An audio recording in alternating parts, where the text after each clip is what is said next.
जय हिंद। देखिए, ईरान अपने न्यूक्लियर प्रोग्राम में कहाँ तक पहुंचा है और यूरेनियम से इनरिच यूरेनियम बनाने में और परमाणु बम बनाना इतना जटिल प्रक्रिया क्यों होती है, और इसके बारे में हम लोग पूरे डिटेल से समझते हैं। देखिए, कोई भी परमाणु बम हो या फिर न्यूक्लियर रिएक्टर हो, उसमें जो यूरेनियम का यूज होता है, वो ये यूरेनियम जो होता है वो यूरेनियम 235 का यूज होता है। इसे येलो केक कहते हैं क्योंकि ये येलो कलर का होता है। हालांकि जब हम इसे शीशे में रखते हैं तो ऑक्सीजन से रिएक्शन करने के बाद और कई सारे रिएक्शन के बाद ये हल्का ग्रीनिश टाइप का भी दिखने लगता है।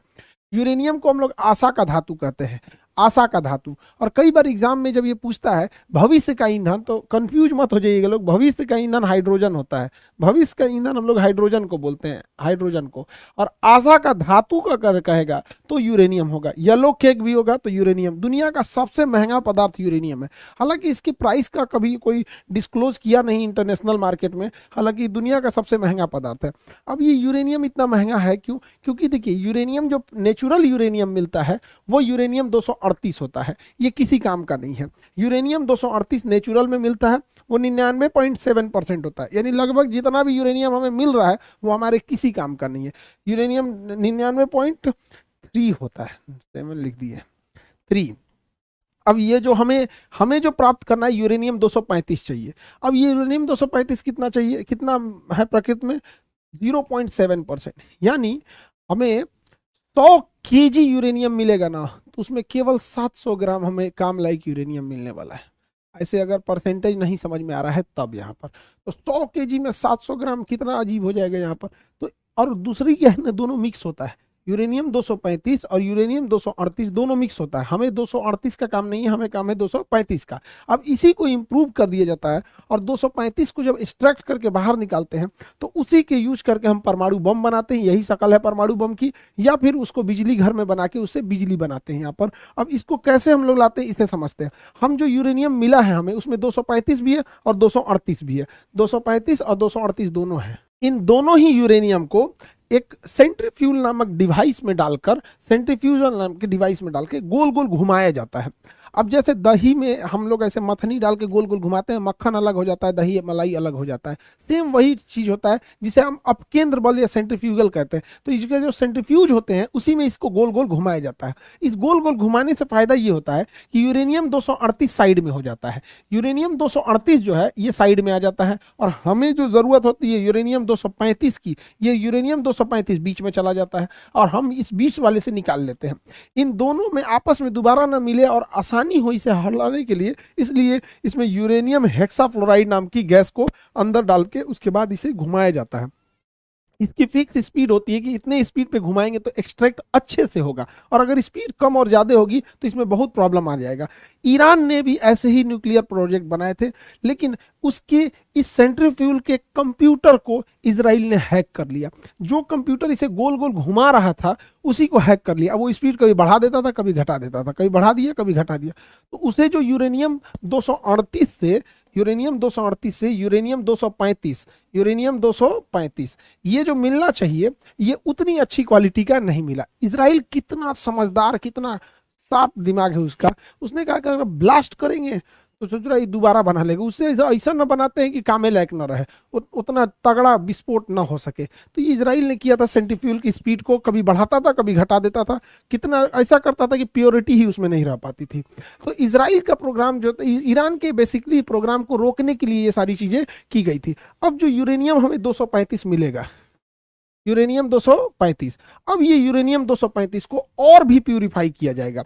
तो पहले तो 238 से हमें ले आना है 235, यूरेनियम 238 से हमें बनाना है 235। अब जब 235 मिल गया, अब इसे और प्योर किया जाएगा। अगर 5% इंक्रीज करेंगे, 5% प्योरिटी लाएंगे, इनरिच करके, इनरिच बोला जाता है उसे, प्योर नहीं बोल के इनरिच कहेंगे यहाँ पे, तो उससे हम परमाणु बिजली घर बना सकते हैं। लेकिन अगर इसे 90% तक इनरिच कर देंगे तो जाके परमाणु बम बनेगा। यानी जो बिजली घर वाला यूरेनियम है वो यूरेनियम से हम परमाणु बम में डालेंगे तो उतना तगड़ा झटका नहीं देगा, उसे और शुद्धता की जरूरत है। लेकिन दोनों में ही यूरेनियम 235 का ही यूज होता है, 38 का यूज नहीं होता है। यूरेनियम 235 को साफ करके जब इनरिच करके ले आते हैं तो इस तरह से उसे बंडल बना के रख लेते हैं यूरेनियम को। अब समझिए 1 kg यूरेनियम 235 में, 238 में नहीं भैया, 1 kg यूरेनियम 235 27 लाख केजी कोयला के बराबर ऊर्जा देता है। यानी कहीं पर 27 लाख कोयला जला दीजिए, 27 लाख केजी कोयला जला दीजिए, जितना आग लगाएगा, जितना तबाही मचाएगा, जितना त्रहिमाम त्रहिमाम कर देगा, उतना ये अकेला 1 केजी कर देगा यहाँ पे। इसलिए दुनिया का सबसे महंगा पदार्थ होता है यूरेनियम। अब कहते हैं लोग परमाणु बम इतना खतरनाक क्यों होता है? अरे भैया 27 लाख केजी कोयला के बराबर एनर्जी है। आप अपने ही जिला में 27 लाख केजी कोयला छींट दीजिए और उसमें माचिस मार दीजिए, देखिए आपका शहर उड़ा देगा पूरी तरह से। वही तो काम ये कर रहा है, बस उसमें कम ही मात्रा में उतना है स्टोर है एनर्जी यहाँ पर, इसलिए ये इतना महंगा बिकता है यूरेनियम। हालांकि कोई इसका रेट अभी तक नहीं खोला है। अब इसी यूरेनियम को रख के भड़का दिया जाता है, ब्लास्ट करता है, तो इसमें से इतनी हाई मात्रा में ऊर्जा निकलती है, इतनी ज़्यादा कि इंसान वेपराइज हो जाता है, भाप बन जाता है, इंसान भाप बन जाता है। इतनी भयानक इससे ऊर्जा निकलती है और इससे दूर दूर तक इसका जो रेडिएशन होता है, हवा बहा के इसके धुआं को ले जाएगी, रेडिएशन को ले जाएगी, बाकी जगहों पर कैंसर होकर लोग मर जाएंगे यहाँ पे। इससे रेडिएशन से बचने के लिए पोटेशियम आयोडाइड की गोली खाई जाती है। हालांकि क्वेश्चन पूछा था कि कौन से जानवर पे रेडिएशन का असर नहीं पड़ेगा जिसकी त्वचा काइटिन की बनी होती है, जैसे कॉकरोच। कॉकरोच के अगर मान के चलिए इसी मोहल्ले में परमाणु बम गिरा तो इस मोहल्ला का मर जाएगा, लेकिन अगर 10-15 किलोमीटर दूर गिरा है, हम लोग अगर देख भी लेंगे ना तो उसके रेडिएशन से हम मर जाएंगे, लेकिन कॉकरोच नहीं मरेगा यहाँ पर। ठीक है, अब परमाणु बम को, ये शकल है परमाणु बम का, इसको जमीन पे फोड़ेंगे तो उतना खतरनाक नहीं होता है, क्योंकि जैसे जमीन पे फोड़ेंगे ना, इससे निकलने वाली हानिकारक गैस, इससे निकलते सबसे ज्यादा क्या होता है, प्रॉब्लम क्या आता है परमाणु बम फटता है तो यहाँ पर इसमें सबसे बड़ा जो प्रॉब्लम आ जाता है, इससे एक्सरे निकलने लगता है।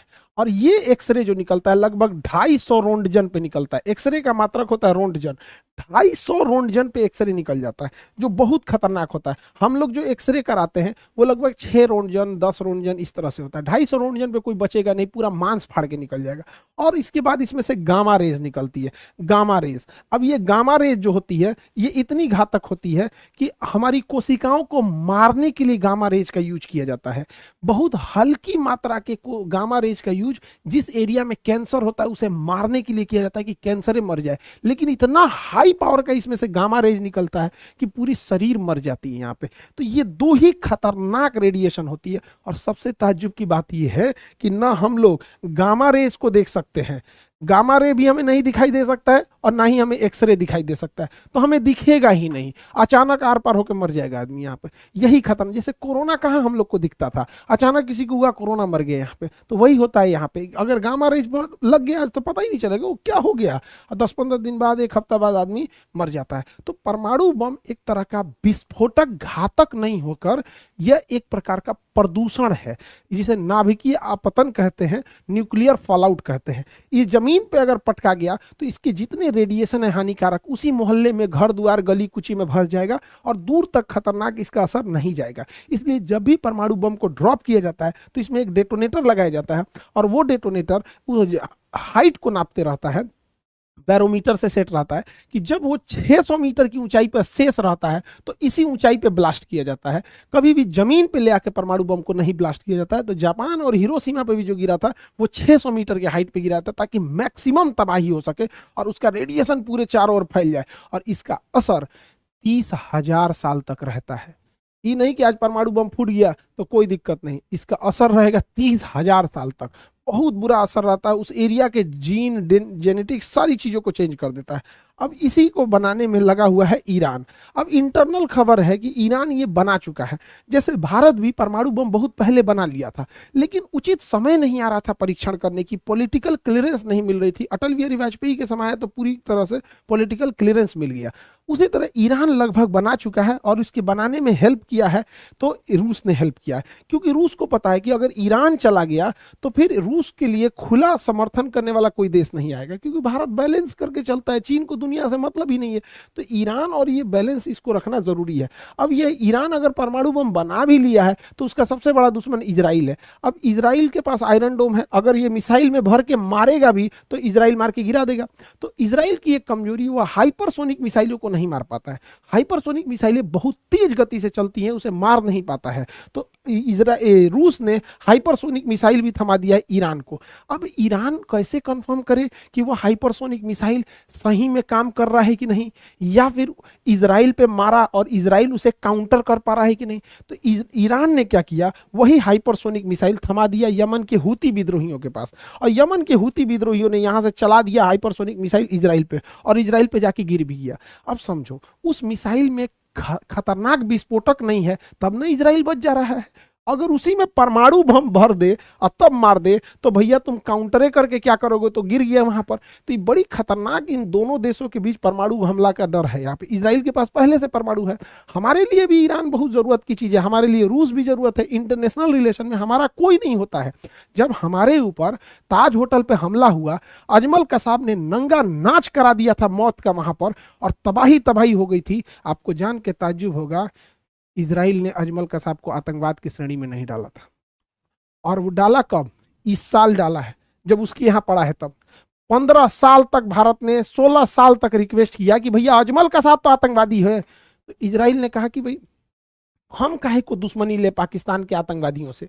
तो इंटरनेशनल रिलेशन में ये मायने नहीं रखता है ना कि सामने वाला क्या है, हमारा इंटरेस्ट क्या है, ये मायने रखता है। अब जान के ताज्जुब होगा, पूरी दुनिया अजमल कसाब को आतंकवादी मान रही थी, इजराइल नहीं मान रहा था, अभी माना है वहां पर। तो भारत भी हमास को, हिजबुल्ला को नहीं आतंकवादी संगठन में रखता है। भाई तुम हमारे लिए खड़े रहोगे तब तो हम तुम्हारे लिए खड़े रहेंगे। इंटरनेशनल रिलेशन में हमेशा याद रखिएगा, ना कोई हमारा परमानेंट दोस्त, ना हमारा कोई परमानेंट दुश्मन।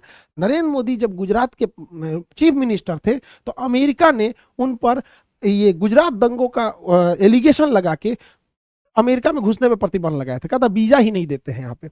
और जब प्रधानमंत्री बन गए तो यही अमेरिका पिज्जा खिला रहा है, ट्रंप बोला के हाउडी मोदी और नमस्ते ट्रंप हो रहा है। तो इंटरनेशनल रिलेशन में कभी भी गांठ नहीं बांधा जाता कि मेरा परमानेंट दोस्त है, परमानेंट दुश्मन है।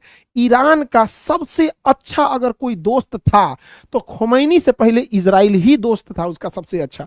ईरान का सबसे अच्छा कोई दोस्त था तो अमेरिका था उसका दोस्त, जब तक कि खोमैनी की सरकार नहीं आई थी यहाँ पर। 67 के दशक की बात है, तो 67 बीते 50 साल पहले की बात है। तो अब आप हाल आजकल इंटरनेशनल रिलेशन 2 साल का इंटरनेशनल रिलेशन देख लेंगे तो उससे नीतियां बनती और बिगड़ती नहीं। 50 साल का एक लंबा अनुभव देखना पड़ता है, तब जाके नीतियां बनती है। हमारे लिए ईरान ज्यादा जरूरी है, रूस भी जरूरी है। अब ईरान रूस को क्या दे रहा है, ईरान सस्ते मात्रा में रूस को ड्रोन प्रोवाइड करा दे रहा है और बैलिस्टिक मिसाइल दे रहा है, क्योंकि ईरान के इंजीनियर एकदम सस्ता में मिसाइल बना लेते हैं, ड्रोन बना लेते हैं।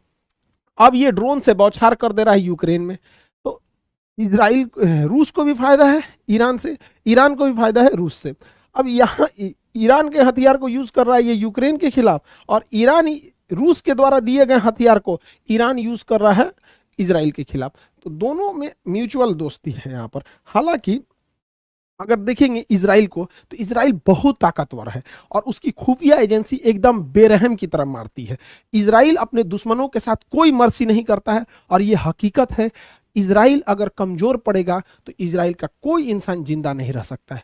इजराइल को जिंदा रहने के लिए ऑक्सीजन नहीं, युद्ध करना पड़ता है, वरना अरब देश उसे छोड़ेंगे नहीं। ये हकीकत है। यहाँ पर अरब देशों ने पिछले साल जो 7 अक्टूबर को घटना हुई, तुम हमला करो, इजराइल की सेना से लड़ो, पूरी सेना को मारो, कुछ भी करो, इससे कोई बहस नहीं पड़ती है। यार इजराइल में कोई बूढ़ा आदमी, कोई औरत, कोई फेस्टिवल मना रहा, उसको मार दिया हमास वाला। बदले में ये 1 साल से कंटिन्यू मार रहा है। अभी 2-4 दिन में 7 अक्टूबर आ जाएगा, पूरा का पूरा 1 साल हो जाएगा यहाँ पे। तो कहीं दोनों साइडों से मानवता का ध्यान रखा जाता है, किसी एक साइड से नहीं। युद्ध अगर सेना के, जैसे अजमल कसाब आया, हम लोग को इस बात से तकलीफ है कि तुम आतंकवादी के रूप में आके होटल में गोली चलाया। पाकिस्तान की सेना को खुला निमंत्रण देते हैं, युद्ध करना है आ जाओ, लड़ लो, युद्ध करना। युद्ध से कौन भागा है? 1971 में लड़े थे, 93,000 भागे थे, 99 में लड़े। तो बात यहाँ ये है कि सेना युद्ध करे और सेना के बीच में सिविलियन की कैजुअलिटी ना हो। लेकिन युद्ध जब हो जाता है तो ये सब कुछ मायने नहीं रखता है यहाँ पे। तो इजराइल जो है अपने दुश्मनों को चुन चुन के निपटा रहा है। हमास के चीफ गए थे ईरान में दोस्ती करने के लिए, इनकी मृत्यु की गई थी नए प्रधानमंत्री के लिए यहाँ पर, तो यहाँ से मारवा दिया उसको ईरान में। अब इजराइल अपने दुश्मन को ईरान की धरती पे मराया। वो इस होटल में वेट कर रहा था, इस होटल में। ऐसी कोनवा वाला कमरवा इनको बड़ी पसंद था कि बड़ी अच्छा व्यू आता है यहाँ, मारा मिसाइल धाए दे, इसी में बम रख दिया था। मिसाइल नहीं, पहले ही से बम रखवाया था। और इनको ना 3 बड़े कमरे थे यहाँ पर, एक इस साइड वाला कमरा था, एक इस साइड वाला, एक सेंटर कमरा, तीनों में बम रखा था इजराइल। रखवा दिया था वहां पर मोसाद के थ्रू, और जिस कमरे में रुकते वो वाला ब्लास्ट होता। इसको फिक्स था कि यही वाला कमरा में रुके, वही कमरा ब्लास्ट हुआ, हानिया मृत्यु हो गई इनकी, और हमास अभी लीडर विहीन हो गया है। इजराइल के नीचे से मारता था हमास, हमास के चीफ हानिया को निपटा दिया। इजराइल के ऊपर लेबनान से मारता था हिजबुल्ला, हिजबुल्ला के चीफ नसरुल्ला को मार दिया। नसरुल्ला मरा नहीं रहता, नसरुल्ला जो है ये नहीं मरा रहता, ये बंकर के अंदर था। तो एक मिसाइल मारी जाती है, वो डबल लेयर में फटती है, पहले बंकर में जाती है फिर फट जाती है। इसमें भी नसरुल्ला जो था बच गया था, लेकिन इजराइल ने अपने दुश्मन को मारने के लिए मिसाइल के अंदर जहरीली गैस भर दिया था, और उस जहरीली गैस के चपेट में आने से वहां मृत्यु हो गई। यहाँ पे ये काम तो इजराइल ने बहुत खतरनाक किया, लेकिन अगर यही टेक्नोलॉजी जहरीली गैस वाली आतंकवादियों के हाथ में लगी तो जो बम ब्लास्ट करते हैं सब, अब उस ससुरा उसमें जहर मिला के मारे सब, तो ब्लास्ट में तो डायरेक्ट जो चपेट में आएगा रेंज में वो जाएगा। अभी ससुरा ऐसा हानिकारक जहर और डाल के इसे ब्लास्ट करने लगे सब। ये दुनिया बड़ी खतरनाक है, वो बड़ी जल्दी कल की अवतार होने वाला है, जाने वाला है, कल युग आने वाला है। यहाँ पे ऐसा ऐसा तरीका अपना रहा है कि देखिए, बंदूक की खोज हुई, डायनामाइट की खोज हुई थी सुरंग खोदने के लिए, लेकिन उसका यूज होने लगा किस चीज के लिए? ब्लास्ट करने के लिए। भाई अब आगे ये सब अपना लड़ते रहे सब, हम लोग भैया वसुधैव कुटुंबकम, सब लोग यहाँ पे। ईरान इजराइल अपने दुश्मन को तो निपटा ही रहा है, नीचे निपटा दिया हमास को, ऊपर निपटा दिया हिजबुल्ला को, अभी मिसाइल मारा यमन के हूती विद्रोहियों के। तो अभी ये कई सारी चीजें हैं। तो अभी इस वीडियो का मेन उद्देश्य जो है वो ईरान के परमाणु कार्यक्रम को समझना है। अभी हम लोग नेक्स्ट वीडियो में भले समझेंगे लोग कि एक्सिस ऑफ रेसिस्टेंस क्या था, और कहां कहां से ईरान अपने जो प्रॉक्सी वार क्या होता है, कैसे कैसे प्लान करता है, हूती कहां से आए, सब ये सबको हम लोग अलग समझेंगे। अभी यहां समझते हैं। अब देखिए, ये रूस जो है और ईरान, ये दोनों आपस में साथ आ गए हैं सब। इधर में क्या है? इजराइल, यूक्रेन और पूरा नाटो एक साथ आ गया है। अब ये बड़ी सख्ती दिक्कत हो जाएगा, एक सेंटर में डिस्प्यूट हो जाएगा, तो क्योंकि हमारा रिलेशन इन सब के साथ है, यहाँ पर रिलेशन सबके साथ है। हमारे लिए जरूरी है कि ईरान जो है वो स्टेबल रहे। समझिए कैसे हमारे लिए जरूरी ईरान क्यों है? क्योंकि भारत है, हम अपने पूर्वी देशों को गंवा दिए हैं। अभी बांग्लादेश में क्या हुआ आप देखें, बांग्लादेश खत्म, शेख हसीना। नेपाल हमको बिना मतलब का आंख दिखा रहा है, नक्शा में दिखा दिया कि भारत की जमीन हमारी है, और नोट पे दिखा रहा है क्योंकि चाइना फंडिंग कर रहे हैं यहाँ पर। श्रीलंका में क्या हुआ देखे, भारत को भगाया गया यहाँ पे। मालदीव हम लोग को बर्बाद करने के चक्कर में अपने बर्बाद हो गया। अल्टीमेटली रिलेशन खराब हुआ कि नहीं हुआ? पाकिस्तान से तो जन्मजात दुश्मनी है, यहाँ से तो कभी सुधर नहीं सकता है। अब म्यांमार में तख्ता पलट हो गया है, क्योंकि म्यांमार की जो प्रधानमंत्री थी आंग सान सू की, वो भारत के फेवर में थी, उनको तख्ता पलट करके भगा दिया। बांग्लादेश की प्रधानमंत्री शेख हसीना, उनका तख्ता पलट करके भगा दिया। रीजन जानते हैं क्या? भारत एक सड़क बना रहा था, यहाँ से लेके कोलकाता से होते हुए और ये सिंगापुर तक सड़क जा रही थी। कितना डेवलप हो जाता ये हमारा पूर्वोत्तर भारत। हम भारतीय अपने पूर्वोत्तर भारत के राज्यों के साथ सौतेला व्यवहार किए हैं। हद तो तब हो जाता है जब उन्हें कई लोग चाइनीज बुलाने लगता है, जबकि वो लोग हमारे अभिन्न अंग हैं। उन्होंने ओलंपिक्स में हमारे लिए मेडल लाए हैं, आज भी वो हमारे लिए सिक्योरिटी के हिसाब से बहुत जरूरी है। तो ये सड़क बन जाती तो डेवलप होता, लेकिन वहां क्या हुआ, तख्ता पलट करके बंद हो गया। अब देखो हम लोगों के लिए चाइना यहां से एक सड़क लेके आ रहा है, सीपीईसी सड़क, और यहां पे उसने बना दिया है ग्वादर बंदरगाह। अब यहां से चाइना की एक्सेस हो गई है। पहले चाइना को डर लगता था कि चाइना को इधर से जाना था, अब वो इधर से जाएगा ही क्यों, यहां से अरब देशों से व्यापार करेगा, यहां से घुस जाएगा। तो इसको काउंटर करने के लिए हम लोग ने ईरान का चाबहार बंदरगाह लिए हैं। अब ईरान का चाबहार बंदरगाह लिए, इसी बंदरगाह से हम रेल लाइन लेके अफगानिस्तान में पहुंच सकते हैं, ताकि पाकिस्तान को काउंटर किया जा सके इस सड़क को। और हमने अपने एयरफोर्स का एक फारखोर एयरबेस रखा है तजाकिस्तान में, और यहीं तजाकिस्तान में हम अपने एयरबेस पे पहुंचने के लिए यही रास्ता है। इसलिए ईरान का स्टेबल रहना जरूरी है। इसी ईरान के रास्ते से हम लोग ऊपर की ओर रसिया जा सकते हैं, और यहां से हम लोग इस डायरेक्शन में जा सकते हैं। यहाँ पे तो हमें सस्ते मात्रा में तेल देता है पेट्रोलियम ईरान, और ईरान हमारे रुपया को भी एक्सेप्ट कर लेता है। अब अमेरिका का अगर इंटरवेंशन इधर हो जाएगा, इजराइल का हो जाएगा, तो सोचिए क्या होगा। वही हाल होगा जो सीरिया तबाह हो गया, इराक तबाह हो गया, अफगानिस्तान तबाह हो गया। हमने अरबों खरबों रुपया अफगानिस्तान में लगाए, अमेरिका यहाँ से छोड़ के गया, आतंकवादी भर गए सब यहाँ पे। आज इराक में कोई नहीं जा रहा है। तो हमारे लिए ये रास्ते हैं, हालांकि हम लोग ने एक अल्टरनेटिव रूट निकाला है, लेकिन अभी ये नया नया है, कोई रूट अभी तो बना भी नहीं है, ये रूट बनते बनते टाइम लगेगा यहाँ पर। तो हमें दूसरे की लड़ाई में हमें अपने इंटरेस्ट को ज़्यादा ध्यान देना है। यही इंटरनेशनल रिलेशन का मुख्य उद्देश्य होता है कि हमें अपना रिलेशन, हमारा नेशनल इंटरेस्ट कहाँ जा रहा है, क्योंकि अगर मरेगा तो ईरान गया तो हमारे लिए पेट्रोलियम की रेट सर पर चढ़ जाएंगी यहाँ पर। हालिया की इन सभी घटनाओं को आप लोग को मेंस के पेपर में भी लिखने के लिए जरूरी हो जाएगा, क्योंकि इंटरनेशनल रिलेशन या करंट के टॉपिक में पूछेगा। अभी 70वीं बीपीएससी की एग्जाम के लिए आप तैयारी कर रहे हैं, यूपीएससी न्यू बैच के लिए आप सब लोग इनरोल होइएगा मिनिमम फीस में, और इंडिया के सबसे बेस्ट फैकल्टी के साथ स्टार्ट कर रहे हैं हम लोग यूपीएससी। और जिसका वेट कर रहे थे आप लोग, राजस्थान एडमिनिस्ट्रेटिव सर्विस आरएएस की बैच भी ऑनलाइन स्टार्ट हो गए हैं। बहुत जल्दी हम लोग आरएएस को ऑफलाइन जयपुर में भी स्टार्ट करेंगे। अब यूपीपीएससी में क्या दिक्कत था कि प्रयागराज के बच्चों का कहना था सर हिंदी मीडियम तो स्टार्ट कर दिए, प्रयागराज में इंग्लिश मीडियम भी स्टार्ट कर दिए। तो आप लोग के लिए प्रयागराज में इंग्लिश मीडियम भी स्टार्ट हो गया है। और जो बीपीएससी के बच्चे हैं जिनका 70वीं बीपीएससी एग्जाम देना है, उनके लिए जो ओपन टेस्ट किया गया है इस बार, हर जिले में अलग अलग जिले में रखा गया है। तो आप देखिए इतने सेंटर्स बनाए गए हैं यहाँ पर, अलग अलग सेंटर है, सिवान, छपरा, सारण, आरा, सारण, ये अलग अलग सेंटर है। आप इस सेंटर पे जा सकते हैं एग्जाम देने के लिए। एग्जैक्ट जैसे बिहार पीसीएस एग्जाम लेती है बीपीएससी, एग्जैक्ट अलग अलग सेंटर पे हम लोग भेज के एग्जाम देंगे। आप अपने चॉइस का सेंटर ले लेंगे, ऑनलाइन रजिस्ट्रेशन फॉर्म भर दीजिए ताकि हम लोग को भी सीट वहां अलॉट करने में और सिक्योरिटी मेंटेन करने में आसानी हो। आई होप आप ये पूरा टॉपिक समझे होंगे कि परमाणु बम कैसे काम करता है और क्या इंटरनेशनल रिलेशन है। अगले वीडियो में हम समझाएंगे कि इजराइल क्या ईरान पे हमला करेगा और ये प्रॉक्सी वार क्या होता है और एक्सेस ऑफ रेसिस्टेंस क्या होता है। तब तक के लिए जय हिंद।